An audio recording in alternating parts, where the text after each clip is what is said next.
afternoon, everybody. Sean Palmer here. Seth Kamens, don't know where he is. We are awaiting him, and we will have Bill Ingram supposedly on the show later today. He is, let me get his exact title. My apologies here. Want to make sure I am doing this right. Bill Ingram is the head of, where's Bill Ingram? Bill Ingram is the founder of Hoops World. So we're going to have Seth back on. So we're going to have the founder of Hoops World here to talk NBA trade deadline at the bottom of the hour, which nice.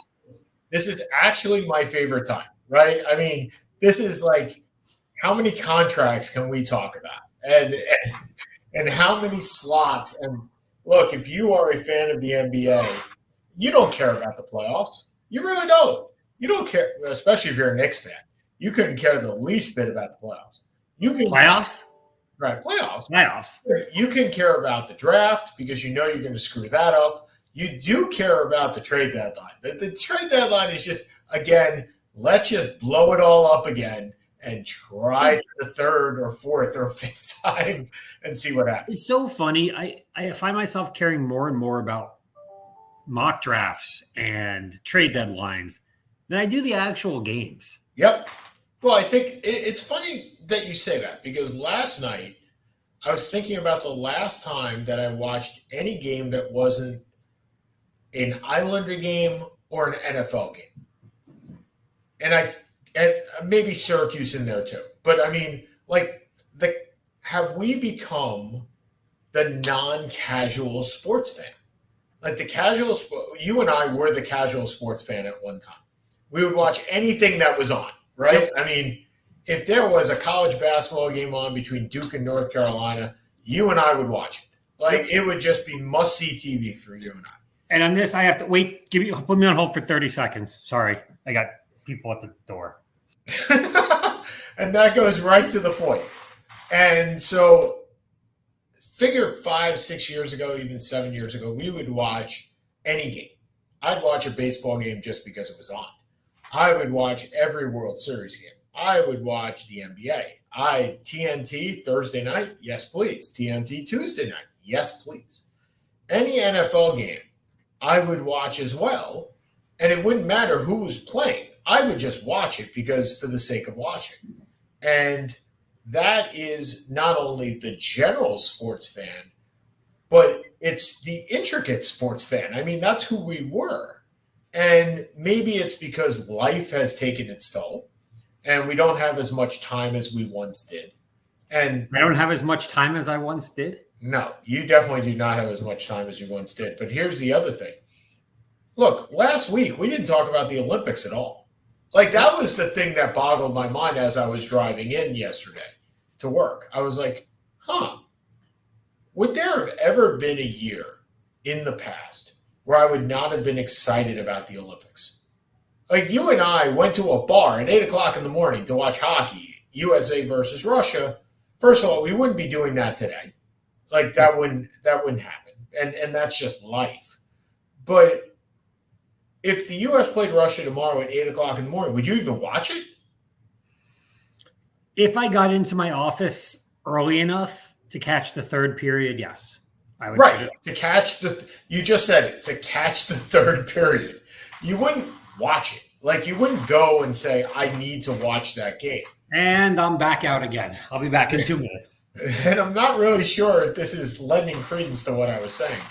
But and like I said before, it's a little bit about life and how it has taken both Seth and myself, and we've done this now for 11 years, and we pledge that we will continue doing it every Wednesday, and in fact, or Tuesday, or whatever day we actually can do it. But one person in my office today was like, "Wow, you do a podcast?" And I was like, "Yeah, we do a podcast. We have fun with it, and it's along the lines of just talking to my best friend for an hour." And you guys all know this. I mean, we've gone through this over and over again, but the fact that I did not recognize that there was an Olympic Games, quite frankly, I didn't care.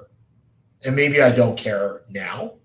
I'd like Seth's point of view on this. I think the Olympic Games, when it was once every 4 years, was amazing.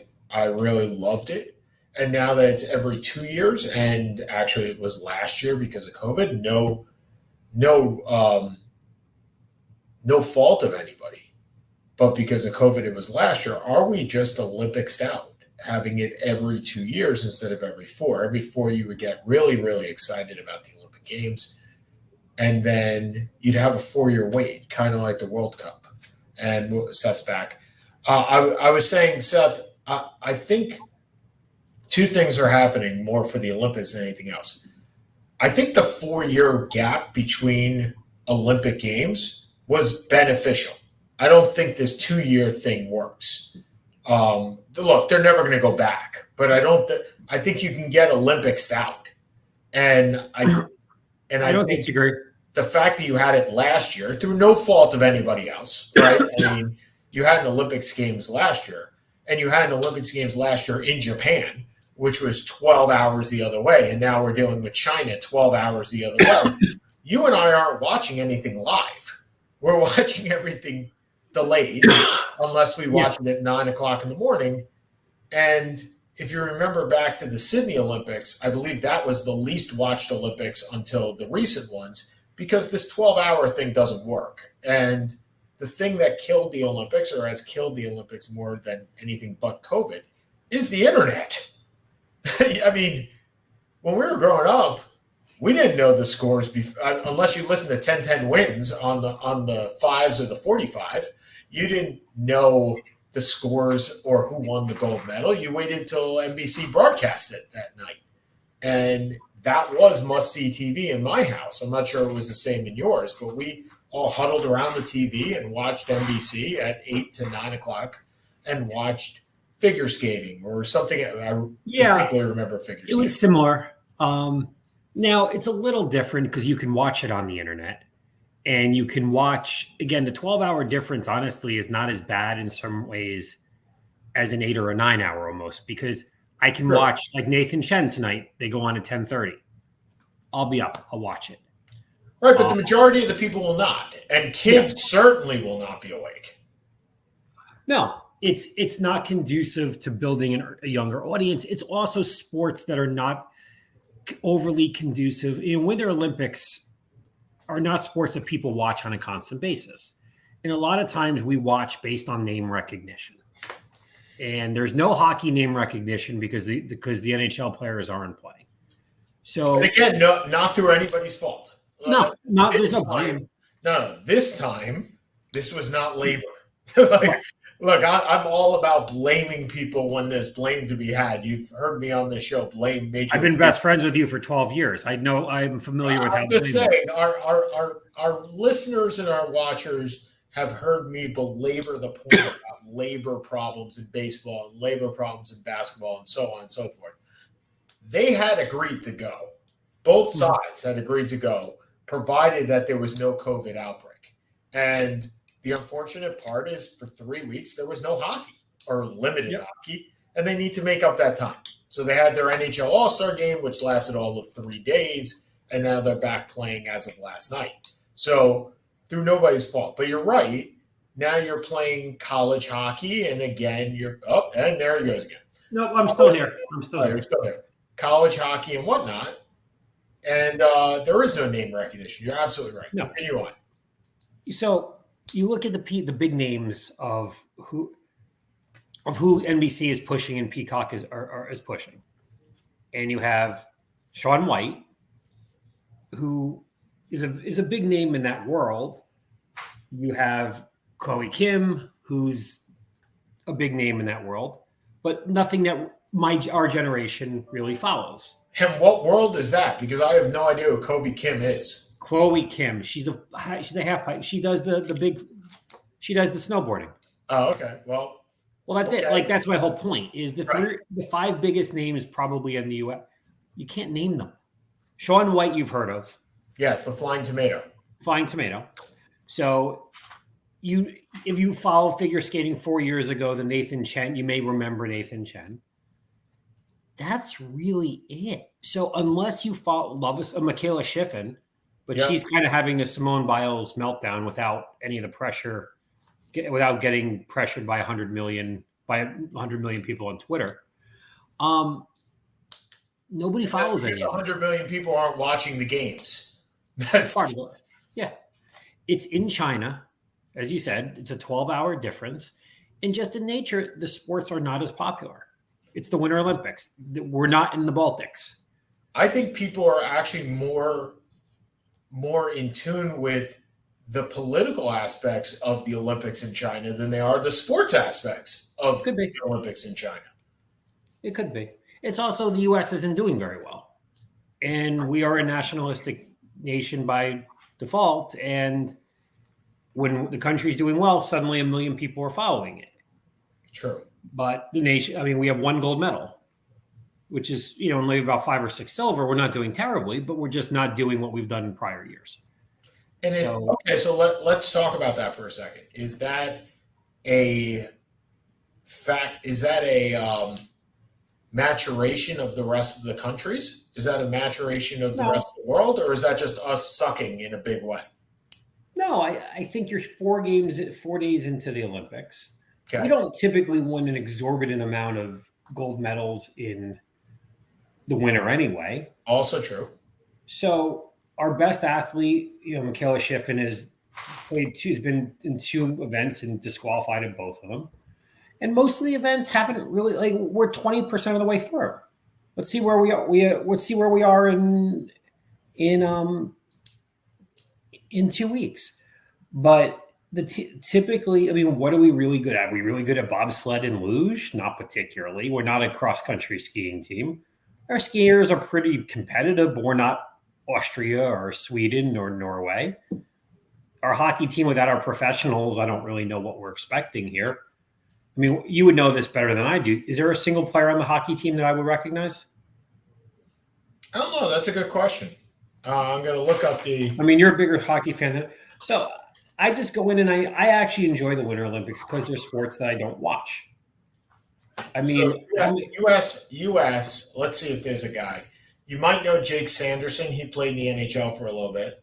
Is that Jeff Sanderson? Is that Jeff Sanderson's son? No.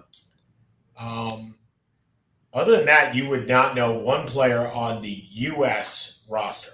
Now, you may know somebody on the Canadian roster. I would give you actually more credence for that. Let's take a look. In the Canadian roster, the 2022 roster, we got Mason McTavish is Craig McTavish's son, by the way. So I know the name, but Craig McTavish, obviously, I recognize. You know Eric Stahl? Yeah. Sure. Okay. He's one of the Stahl brothers. He's playing. Let's see. Is there anybody else? No, that's it. You may know the coach is Jeremy Colleton, who was the coach of the Blackhawks. It rings a bell, but that's. But for hockey, I'm not a massive hockey fan. So the Olympics are always great because I knew, even as I'm not a massive fan, but I was knowledgeable enough. I would know 80% of the Canadian roster, 90% of the Canadian roster. I would know 75% of the U.S. roster. I would know various people, Russia, Sweden, Finland, so on and so forth. Yep. If I don't know anybody, to be honest, the hockey game I would probably watch more than anything else is the U.S.-Canada women's game if they make it to the gold medal. I'd probably watch that. So I'm looking through all these rosters, which is quite funny, trying to figure out who's on who and which one you would actually know the most. And so far, I have come up with you would not know anybody on Russia. You would not know anybody on Denmark. You would not know anybody. No, you would not know anybody in Sweden. I think you would know somebody on Denmark. Who the hell would I know on Denmark? Hold on. Let's see if you would know somebody on Denmark, because I think you would. The Denmark team, you would know Franz Nielsen, who used to play for the Islanders. The name rings a bell. Okay, so you would know him, but that's it. Yes, there's no the sports. There's no name recognition. There's no name recognition. Yeah, and the sports where they're trying to hit a younger generation, as you said, it's not meant for me. But they're on too late, or they're either on when people are in school, or they're on when people are asleep. Who follow this. The Sean Whites, the snow, the snowboarding and the stuff, and the ski jumping and all that. Well, not the ski jumping. The U.S. is terrible at ski jumping. But yeah, it's just the winners. Look, the U.S. has never been a winter powerhouse. They're a summer powerhouse.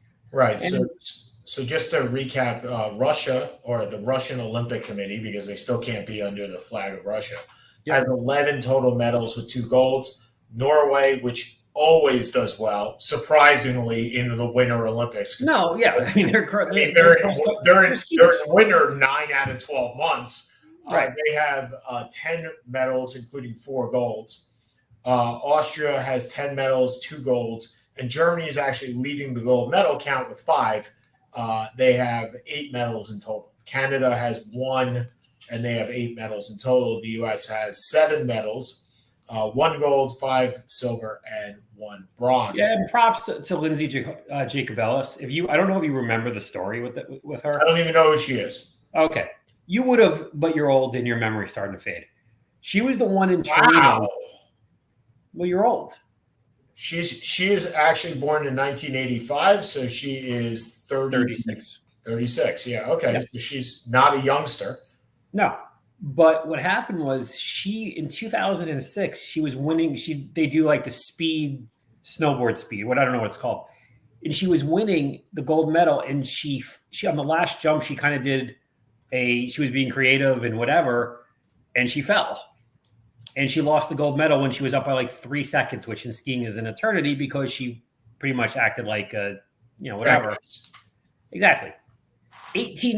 16 years later, at age 36, she wins the gold medal.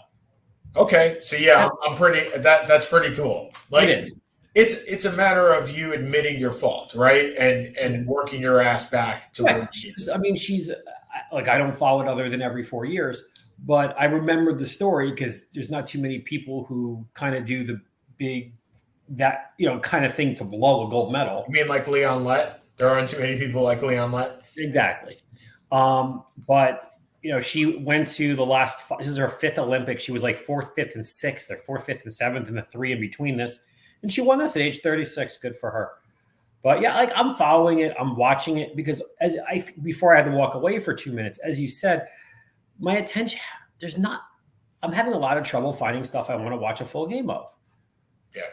The last thing that I can remember, I do watch a decent amount of EPL, but I watch it while I'm working. For those that are not, that's soccer.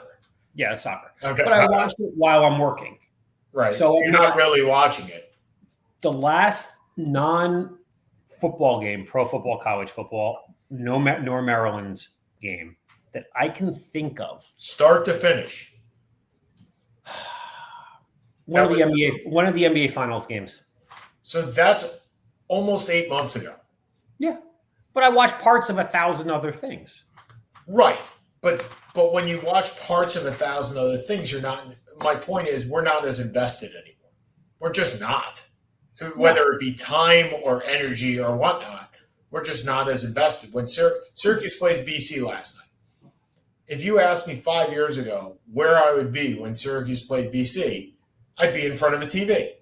Mm-hmm. I wasn't. I went out to eat, and you know what? I found out they won, and I was like, "Yay, they won!" And that's important. They're also not very good.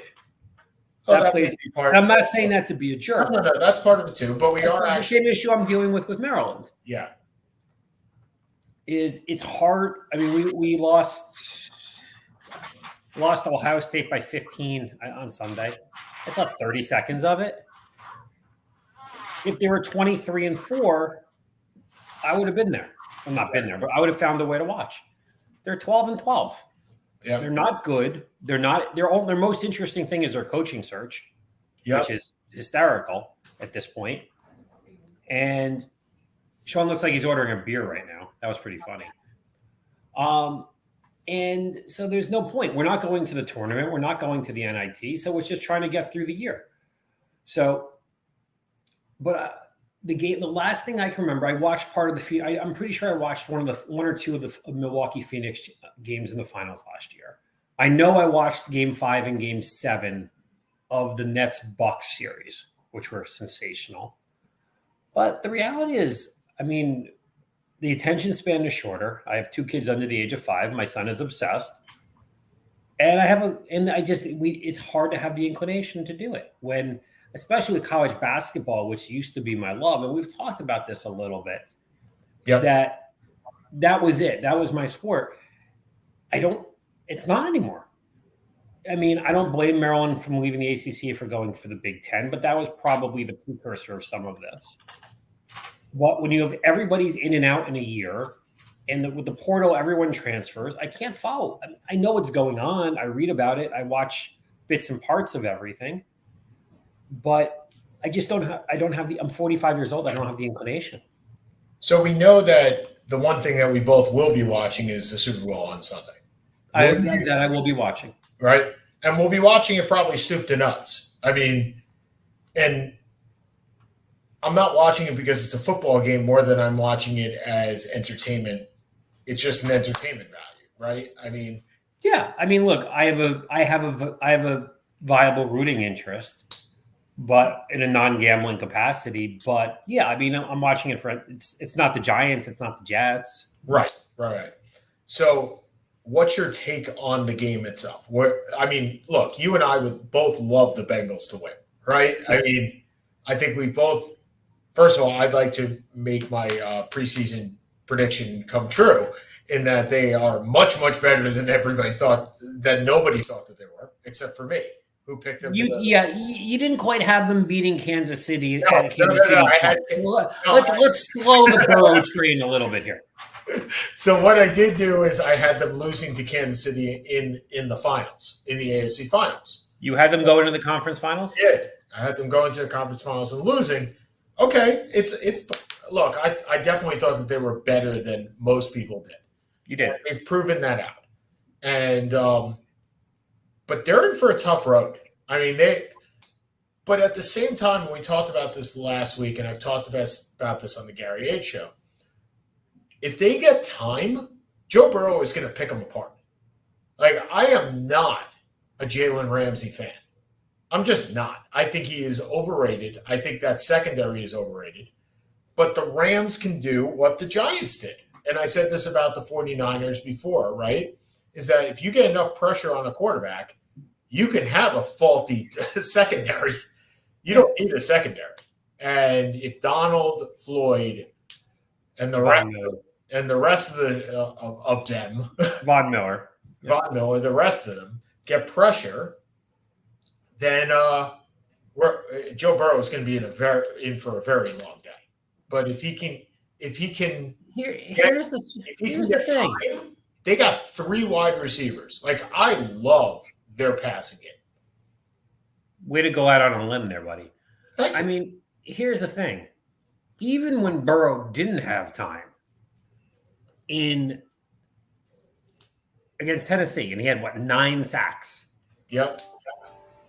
He still threw for 325 yards, 2 touchdowns, or a touchdown, and led them to their game-winning drive. Correct. But they weren't able to run the ball. No, but they're not going to be able to run the ball on Sunday either. Okay. Well, I mean, you don't really run the ball on the Rams, and because Donald is just a space eater and he's just ridiculous. Look, everyone's taking shots at Jalen Ramsey right now, and I'm not sure I disagree. I mean, what's his name? Mike Evans blew him up. Yep. He wasn't great last week, and I think what we're going to be looking at is, I think we're looking at a relatively carbon copy of the AFC title game. A whole lot of scoring. I also think the Rams are going to jump out early. I think just they're veteran. I think they're going to jump out a little bit earlier. And I think since he's going to make adjustments and make a run. And I think we're looking at a really fun game. I think we're looking at 27-24, something along those lines. I think we're looking at a really good game. So the highest amount of wagers are actually being, can you guess what the prop bet is? The highest amount of wagers in Vegas is the prop bet. What's the over-under, 48? I have no idea, but that's not a prop bet. 48's over-under is not a prop bet. Okay, probably Matthew Stafford running for 5 yards.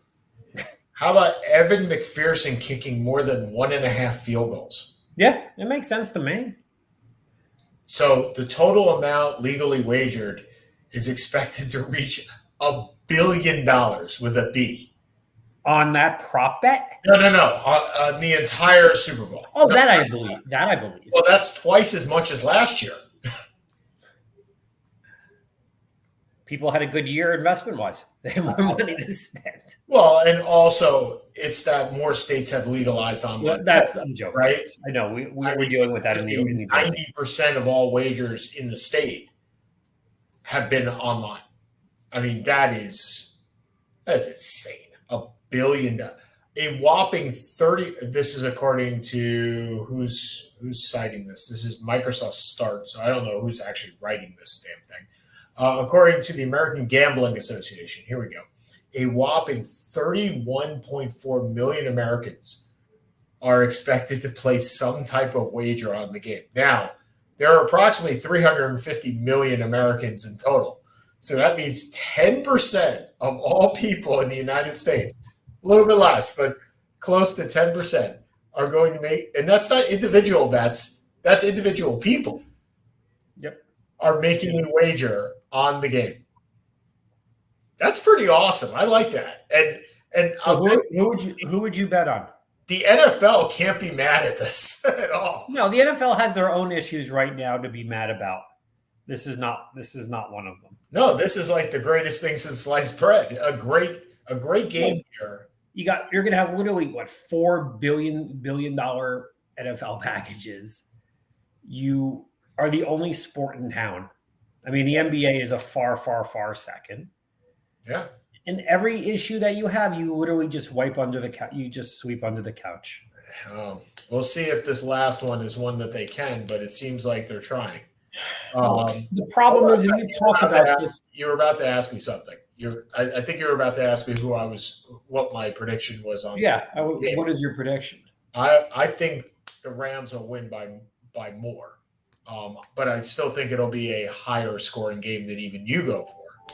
I don't think there's going to be any defense in this game. I really don't. I think this is going to be like 35-28. Like, I think this is going to be a very enjoyable 35-28. And I'm not the guy that loves offense, like with no defense. I don't like the up and down. And I don't like the Kansas City Chiefs offense. Moreover, the Kansas City Chiefs team, which right. Just, let's be honest, you would very much like the Kansas City offense to be the Jets offense. Yes, as long as the defense didn't accompany them. No, their defense has been good. Was good this year. Anyway, so yes, I would like a quarterback like Pat Mahomes. Is Josh Allen available? Moreover, I'd like a wide receiver like Tyreek Hill because I think maybe you draft one at number 10 or high in the second round or trade back. Anyway, just relying on the draft for a wideout is just something that has not worked for the Jets ever in 50 years. Keyshawn Johnson. Remember, Wayne Corbett was undrafted, so that's not helpful. But I think you're going to go with Kenny O. He was drafted. He was 23rd right before Mr. Marino. Right before Mr. Marino. So anyway, so I think it will be a high-scoring game. I'd like to see Jalen Ramsey burn for at least 2 touchdowns. But at the same time, look, I think it's enjoyable because there are a lot of skill players on these teams. And skill players is what makes these games fun. And I love, as I said before, I love the concept of the three amigos and I'm not coining the phrase, right? I mean, that was right. But that was back with the Broncos. But I see that Ricky Natil, Vance Johnson. Damn it, who was the other one? He has the same name as a New York point guard. New York hasn't had a point guard since. Oh, Jackson. Mark Jackson. Anyway, we have Bill. So that's my prediction. I really like T. Higgins, Taylor Boyd, Jamar Chase. How can you not? and I think the offense will definitely come about. We do have Bill Ingram, Hoops World as well, and we're going to have him join the show, and I'm going to have him prepare his Super Bowl prediction first. Give him a second to do that before I bring him on. He is waiting in the lobby, but we're going to talk some NBA trade deadline, which, as I said before, is quite frankly my favorite time of the year for the NBA because I'm a salary cap guy. And somebody said the other day, well, the NBA really isn't trading players. And I was like, well, what else is new? We've been trading salaries for the last 10 years because that's the way it works. Bill, welcome to the show. Thanks so much for joining. First, before we start, your Super Bowl prediction, sir. Someone will win and someone will lose, and the one that wins will be a football team. That is the most pragmatic answer I have heard all day. Well done. Probably. Singles and who? I don't even know who's in the Super Bowl. That's fair, considering what we talked about the first 20 minutes, how people across the world are watching less sports. So it doesn't matter if you are a huge basketball guy, and I will say that Seth and I are generalists by nature. We like all sports. Seth has some proclivities in soccer and in tennis that I don't have, and I have some in the NHL.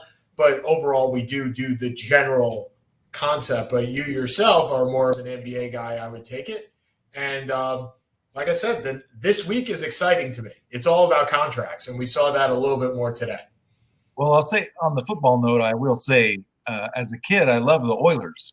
And then I grew up in Houston, mostly Air Force. I would hope so if you like the Oilers, because I don't think they were known anywhere else. So Moon was incredible. Yes. And game against Buffalo, I've never seen so many great passes that weren't caught in the ultimate collapse. And that was the end of your football following career, right there. The team left. They went to Tennessee. Yeah. So then I went to college in St. Louis, and the Rams had moved there.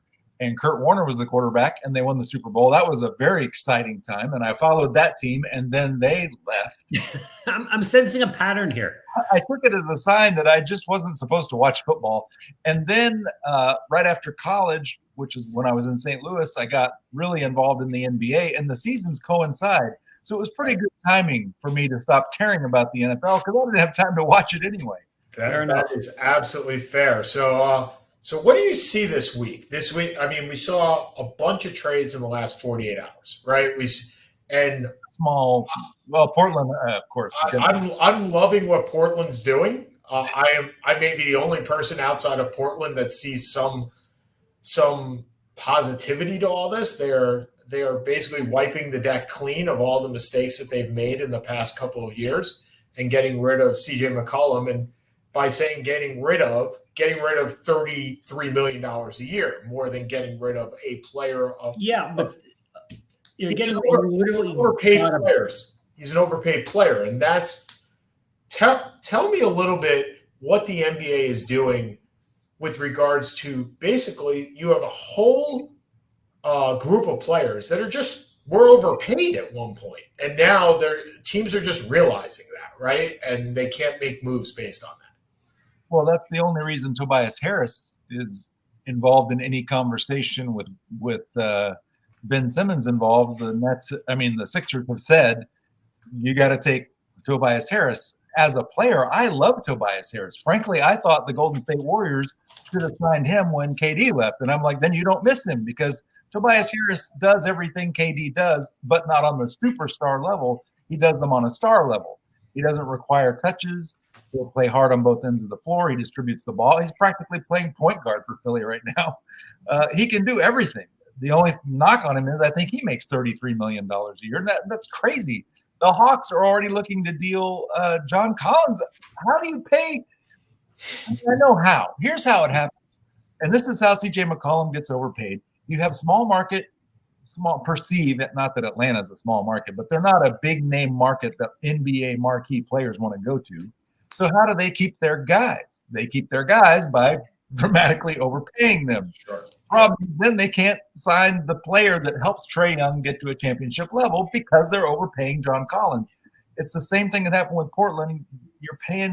I mean, CJ McCollum's a great player. If he's making $15 million, he's a steal. But at 30, but how do you get somebody to go to Portland? This is my problem with what the Blazers are doing, and they were going nowhere. Even if Damian Lillard was healthy, they were a first-round team, maybe second team, if everybody was healthy and everything fell just right.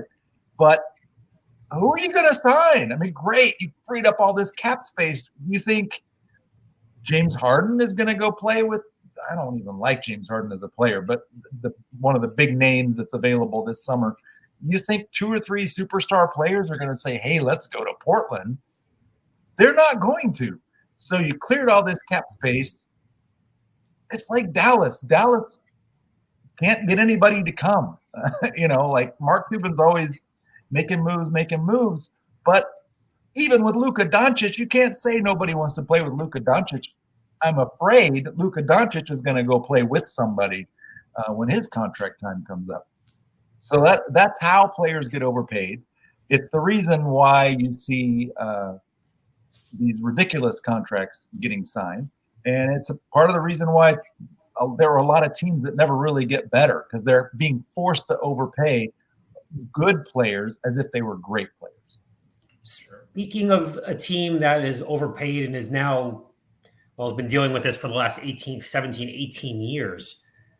The biggest trade so far is Sabonis going from Indiana. Sabonis, Justin Holiday, I forget, CJ Lamb, for everybody's favorite point guard who nobody actually gets to watch because he's in Sacramento.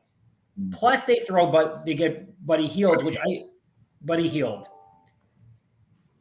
I guess Sacramento says we've signed Fox to $165 million. Yeah. We can't trade him. Mm-hmm. We can't play him with Halliburton because we have no front court whatsoever. And we draft Davion Mitchell, who's a nice player, but another point guard. Mm-hmm. And Sabonis is what they're doing, by the way. That's the big. You say?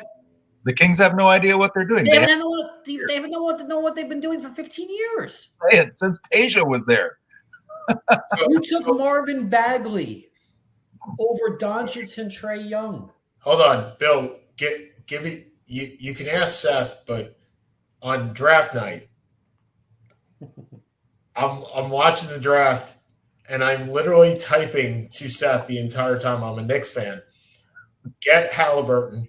Anybody but Obi. Anybody but Obi. I must have said it at least 20. And I'm sitting there IMing him saying they're going to take Obi because that's who the Knicks. So here's my question to you. First of all, as a Knicks fan, you've watched Obi a lot more than I have.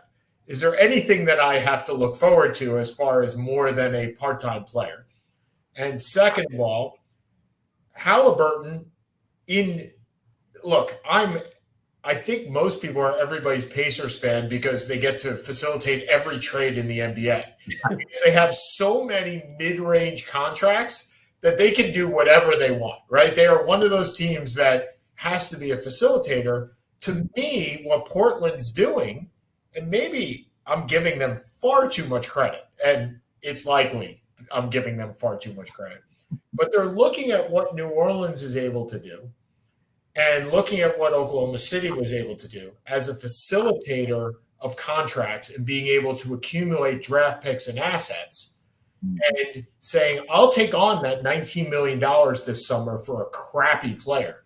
But you throw me another first-round pick because you're right. I'm not going to be able to make trades, and I'm not going to be able to facilitate free agencies. So the only way that I'm going to get that stud is through draft picks. Well, it is, and then you hope that – I mean, that's what Houston is trying to do. Right, exactly. And Oklahoma City has been doing it ever since Sam Presti. They have 25 first-round picks in the next 7 years. And yet, you laugh every single time I hear it. What do you do with that? I mean, that's fine. The problem with that is the NBA draft is no longer the cultivating ground for turning your franchise around. The NBA draft is now Las Vegas. You're making a bet, hoping that the guy you pick, even Cade Cunningham, certainly Jalen Green, are these guys really franchise players 5 years from now? Well, this is the discussion we had prior to you coming on. college basketball was my love. Mm-hmm. And more, it's more difficult for me. Other than I'm a Maryland alum, so I'm a diehard. But other than watching them, it is harder and harder to watch because everyone who's any good is out in a year. Yep. And with the portal, there's no continuity. Nobody really gets better, and they come in woefully unprepared to the NBA. And again, then you have, as you said, the 4 years from now, you don't know what you got, but you're afraid at age 22, if you're not going to develop them, someone else is going to. So you have to throw them the money, and you're wait a minute, screwed. You who drafted him are no longer there because you've been fired. Because unless your name is Vlade Divac, and then you're always there because that guy's, not anymore, or you're Feld and gets the last 12 years in Washington. This is something Zelia and I talk a lot about on the Hardwood Huddle. It was very phenomenon, although you're talking about it at the college side, and we talk about it at the pro side. Those guys who are playing 1 year in college are being drafted into a men's league. Yeah. They're not prepared physically, mentally. The pressures off the court are astronomical. If you've ever been around this game, around players when they're not, the road situation with the hotels and the traps that are waiting for them, whether it be drugs, whether it be women, whatever it is. The PJ Washington dilemma. My example is Michael Beasley, who is drafted by the Miami Heat, spends his entire rookie contract the night of the draft on a car. And he rolls up in this car, and my partner's like, and it was a Mercedes, something I'd never even heard of. He's like, that's a $3 million car right there. I'm like, dude, just spend what? They're not prepared for this. And so while the college programs are suffering, if you've got anybody who can play at all, they're going to be drafted, as you said, but they can't. They can kind of play at the college level. Remember all the hype about Jaylen Green? You still hear it on 2K when you play with the Rockets, as I do, and they're much better when I play with them than they are. It's weird how that happens. But it's always, Jaylen Green, he was on that G League team, and it really prepared him. He's playing with men, and it's really prepared him for the NBA. No, it hasn't. He looks like shit. They say, his first step, and he's going to be the head of the snake. Well, is he? Yeah, it's not a venomous snake. So let me go a step further then. So if it's not the top of if the draft is Las Vegas, which I think we've all look, since Leon Smith, it's all been Las Vegas, right? Since nice, good quote on that one, Sean. That's good. I like that one. Thank you. Look, I'm old. It's going back to the high school days. Corleone Young, right? I could pull out all these bad high school players. Like, where is the future here? Where are you getting are those good players, the Tyrese Halliburtons that stay 3 or 4 years? It's 2 or 3 years? Or are they the seniors? Or are they the European players that are going? Or are they those guys that are on those second contracts that somebody gave up on, and all of a sudden now they move to another team, and the Aaron Gordons, if you will, who were not able to materialize in a role in Orlando, but he's playing really good basketball, not as the number 1 option in Denver, but as the number 3 option. Aaron Gordon. I thought you said Eric Gordon. Sorry about that. No, Aaron Gordon. Eric Gordon is a whole different ballgame, but Eric Gordon's a little older. But Aaron's supposed to be a cornerstone piece for the Magic, and he's just not that kind of player. But when you bring him to Denver, and it's like, hey, get some rebounds and make a shot here and there, make a defensive play. Great. It's a lot easier to be a number. It's a lot easier to be a number 3. Sure is. Then when you have a legitimate number 1, and if Murray's healthy, which obviously hasn't been for a year and a half, or Porter's healthy, you can be a number 3 and number 4 option, score 17 points, be 17 and 8 guy. It's much harder to be the number 1. So where are we getting the number 1s? Like, I think that's where I'm coming with at this point, because if they're not coming out of college, and we sure as hell know they're not coming out of high school, where are they coming from? What you're doing right now, the league hasn't. It's kind of like the people who walk outside and go, it's warm, so there's no such thing as climate change, or it's cold, so there's no such. Well, okay, you're looking at this one little thing and you're not facing the big picture. The NBA hasn't had to face the big picture yet either. because you still have Steph Curry, you still have LeBron, although he's lost a step, you still have Kevin Durant. You have a tier of guys who are still the superstar players, Giannis Antetokounmpo, who are going to be the driving force behind your deep playoff run. What happens like that next tier? Typically, you've looked at, Larry Bird and Magic Johnson and Hakeem, and those guys are retiring. Man, here comes Tim Duncan. Here comes, you've had a next round of guys. Here comes Steph Curry. When I look across the NBA right now, I see the All-Stars, and you see guys like Trae Young, who you go, well, he can drop a triple-double, but has he already maxed out his potential just a few years into the league? You look at Luka Doncic, and you think, wow, he's probably the best player in the league, arguably. But is he a transformational player? Are people gonna want to go play with him? But Luka's a foreign player. He was already a championship player.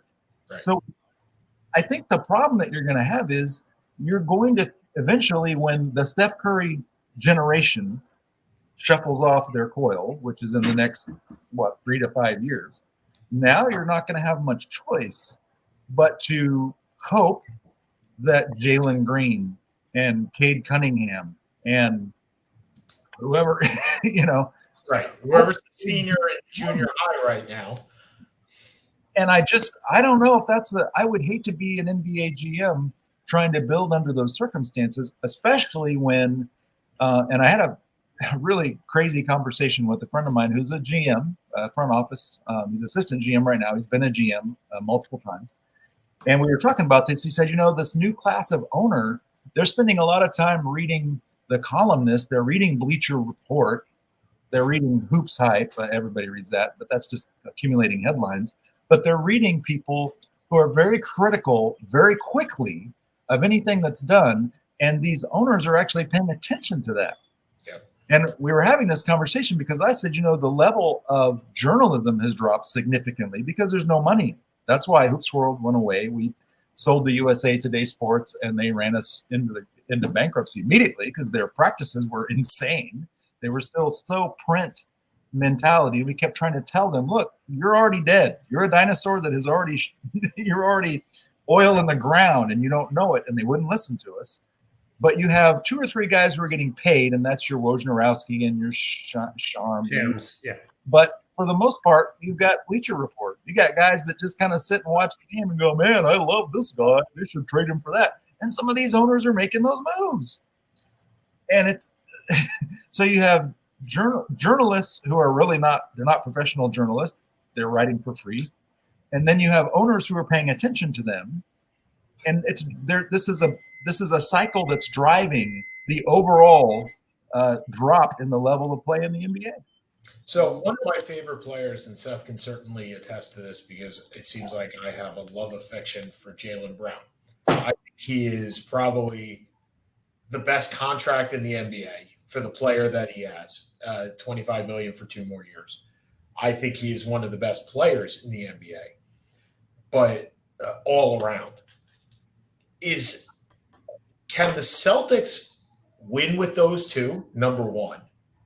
And even more so, is he one of those guys that you're looking 3-4 years down the road that him or Jason Tatum, who I like less.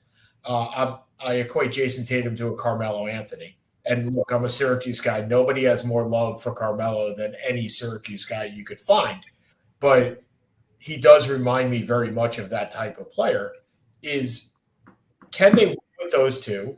And are they better off without each other?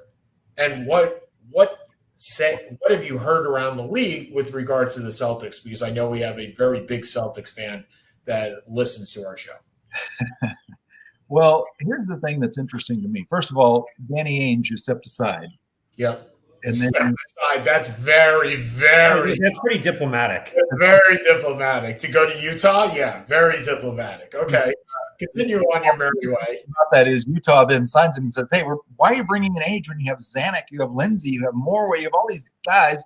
You're adding Danny Ainge. Oh, because he's going to make the big trade that makes. And then what he did today, like, Really, that was the big trade. That Yep.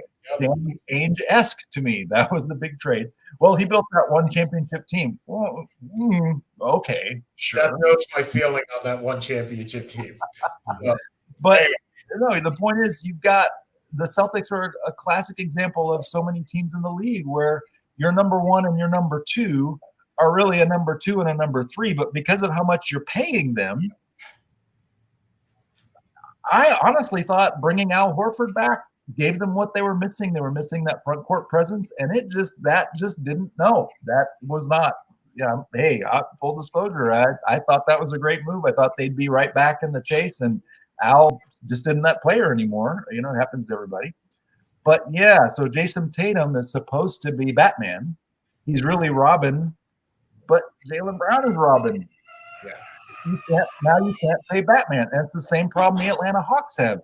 You paid John Collins all that money, but Trae Young needs an extension. LeBron needed it too. LeBron was trying to be a champion in Cleveland, and he finally figured out he was not going to be able to do it without somebody better. At that time in LeBron's career, he wasn't Batman either. Dwayne Wade. He needed Dwayne Wade. He needed somebody else to take the big shot when the game mattered most. Okay, you just pumped into Seth's argument of best player ever more than any other guest on our. Seth has considered. Take that by era, who's the best player ever, but the best player in the NBA right now is Steph Curry. No, Seth has continually said that LeBron can never be the best player ever because he went to play with a better player. I don't know better player, but he went to play with his biggest rival at the closest to level, pretty much Wade the top 30 player all time, whatever you want to say, top 3-5 shooting guard of all time. I can never give him that number one overall. I never would either for that reason. It took him a long time. In fact, it was after the Heat lost to Dallas. LeBron went to Kobe and said, okay, I don't get it. I'm the best player in the league, his words, and I can't win a championship. And Kobe said, you need to go see Hakeem. And so he went to see Hakeem. Kobe had been to see Hakeem, and Hakeem helped Kobe turn a corner. And then I went to see Hakeem because I know him. He invited me to his house, and I went to talk to him about this. Okay, you've had Kobe, you've had Dwight, now LeBron. What'd you say to LeBron? He said, well, I told LeBron, you don't respect the game. I said, what do you mean? He said, you're out there throwing the powder. I'll just do my accent. You're throwing powder on everybody. You're making fun of Dirk because Dirk was sick in one of the games in the finals, and he played anyway and had a great game. He wasn't making excuses. None of us even knew he was sick until post-game when he's like on the table getting treatment. We're like, what's Dirk doing over there? Oh, he apparently has the flu. Okay. They're making fun of him in the tunnel, like very unprofessional. And Hakeem told him, until you stop doing that stuff, you can't be a champion. You don't respect the game. You don't respect the people who came before you, which is important. And number two, what are you doing pulling up from mid-range? Don't ever do that again. You're LeBron James. The refs are dying for you to drive. They'll call a foul every time.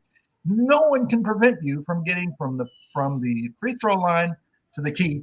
No one in the league can stop you from doing that. What are you doing pulling up? Don't ever pull up for a mid-range jump shot again. And look at what LeBron did. He then became this great player that he was supposedly had already been for a long time. But that's not Kobe. Did people not watch Kobe in his prime? That's not Magic Johnson. That's not Larry Bird. That's not Hakeem, for God's sake. Hakeem. I've never seen a player. There has never been, I will say, a player who dominated the court on both ends of every possession on the offense and the defense was dictated by where Hakeem was on the court. He was astoundingly good. Houston struggled to put a great team around him for a lot of his career, the way Dallas did with Dirk. We see that. But LeBron, he doesn't have that, the motor, the killer instinct. I don't know if it was too easy for him early on. He didn't have to build that character, but he didn't come in the league wanting to dominate the way Isaiah Thomas did, the way Stockton and Malone did, the way Hakeem, the way Clyde Drexler, the way Tim Duncan, David Robinson, all the big, the guys you think of who dominated for so long. LeBron has only been that guy in flashes. Yeah. And honestly, when you watch them play, he's losing. He's lost a step. we're definitely going to have you on again towards the end of the season. But one question before we go: predict a trade for tomorrow. Well, the more smoke seems to be coming from Philadelphia, and while James Harden was saying yesterday, absolutely not, and Steve Nash goes on the record saying we're not even listening to deals, we're not trading James Harden. I think they're going to trade James Harden. I think they're going to take Ben Simmons and Tobias Harris, and honestly, I think Brooklyn needs. They're not. It's hard because they've been injured, and then Kyrie Irving doesn't believe in science, so he can't play in home games, and you have a lot of distractions there. But even when those three are healthy, can you turn it on for and be in the finals like when Milwaukee's like? I don't think so. But if you can make that deal, both teams get better, assuming James Harden can play James Harden basketball, which he really hasn't too much this season. But Tobias Harris would be fabulous for Brooklyn. So I think that's the deal we see. And then that's the deal that you hear 5 or 6 other teams are waiting. And this is always the case when there's a lot of guys would like to have Ben Simmons or, whatever. So there are a lot of teams that are waiting for that piece to fall so that then, they either got him or they didn't. And now our backup plan is this. And then you'll see like a domino effect of other deals get done before the deadline. But that's the deal. Yesterday I would have said, James says no, Nash says no. And the NBA as the NBA turns in 24 hours. And 24 hours later, you're like, has it happened? Let me refresh my feed here. Has it happened yet? All right, Bill, thanks so much for joining us. We appreciate it. We'll talk to you soon. We'll definitely have you on again. Always a pleasure, guys. Thanks. Good seeing you, Bill. All right, so we got about 3 minutes left. So that was awesome, by the way. We'll definitely have Bill back on. Had you ever heard of the Hakeem story before? I had not heard the Hakeem story. I did when I was on Hardwood Huddle with him and Randy. I had heard this story. That's awesome. So very quickly, look, it seems like every week we go through the same BS that somebody else has passed away from our past. And surprise, that was Gerald Williams yesterday. I'm not sure you knew that. And that, like, it is just, we're old. Like, I just keep coming back to the fact that we're old. But look, as my last minute, I am sick and tired of James Harden. I am just done. I am done with every part of him. Seth, I don't know how to say it better than that. Do you remember my reaction to the trade? I do. I hate the whining. I hate the garbage that comes. No, him as a player, he's a smart player. He is a very good player. He has a whole lot of talent. But if you want to tell me, surprisingly, I've come around to this, which, wow, if you had asked me even, I don't know, a month ago, I'll take Kyrie Irving over James Harden right now. Like, I'll take Ben Simmons over either of them. This whining crap, like maybe I didn't understand the deal when it was made. I don't understand. Where did you think this was going to go? And I remember that's where you thought it would go. And that was the argument where Nabate finally kind of said, okay, if you can go to 2 finals and if you can win 2 championships, or you can go to 2 finals and win a championship. If you can win 1, flags fly forever, right? So you could have that in your back pocket that it worked. But you have no draft picks, and I think you make the Simmons deal for really another reason. You're not getting any young players in the next 6 years. It's a future without Kyrie Irving, because I don't think they re-sign Kyrie after this. I think you're going – look, if you can get Tobias Harris and you can go into next year with your point guard being Ben Simmons, your shooting guard being somebody, Joe Harris, your small forward being Tobias Harris, and your power forward being Kevin Durant, and you figure out the center position with Bruce Bowen or somebody else, are you that far off? No. I mean, the problem is I think they go in a different – I don't think they're going to take on Tobias Harris's contract. I think they'll probably have a choice. I think that's part of it. Well, then I think Philly's going to have to throw in a first-round pick or 2. Well, yeah, I think that'll happen. And I do that simply because I don't want to pay James Harden $230 million. And 60 in his last year. Yeah, I mean, that's where I've never understood. As good as Harden is, first of all, the way the refs are roughing the game now is taking away a lot of what he's brought. If I'm Philly, I don't want this deal. Yeah. I don't think Harden gets you the championship. I don't, and I don't think you're rid of Harris. What'd you say? Especially if you have to lose the ball. Yeah, I mean, that's the problem is you're doing this to win the title this year and then to try and re-sign Harden going forward. You're trying to win the championship this year because the Nets are falling apart. The Nets are the Nets. Miami has been injury prone. Milwaukee's been injury prone. The East is open. Yep. And you have the best player in the league right now. And Embiid, if he can stay healthy, is the best player in the East. Yep. No, Giannis is the best player, but he's one of the two best. I think this year, Embiid is the best player in the NBA. Okay. I just think Giannis has more around them because you have Singleton and you have Holiday, so he doesn't have to be 30 and 10 and 5. No, 31, 12 and 6 in his last 20 games, something like that. I understand. Yeah, Embiid's been great. Embiid and Jokic are the two best players in the league this year. Yeah. But Jokic can't win in the West because without Jamal Murray back. Agreed. But Embiid, to me, you have to make. I don't know. I don't want Harden at $50 million a year. No. All right. Well, we will talk more next week. Can we talk about how Jonathan Allen wants to have dinner with Hitler? Next week. Can the Washington Commanders do whoever the hell they are? Can they? I mean, seriously, can we just get them out of the NFL at this point? What use does this team have?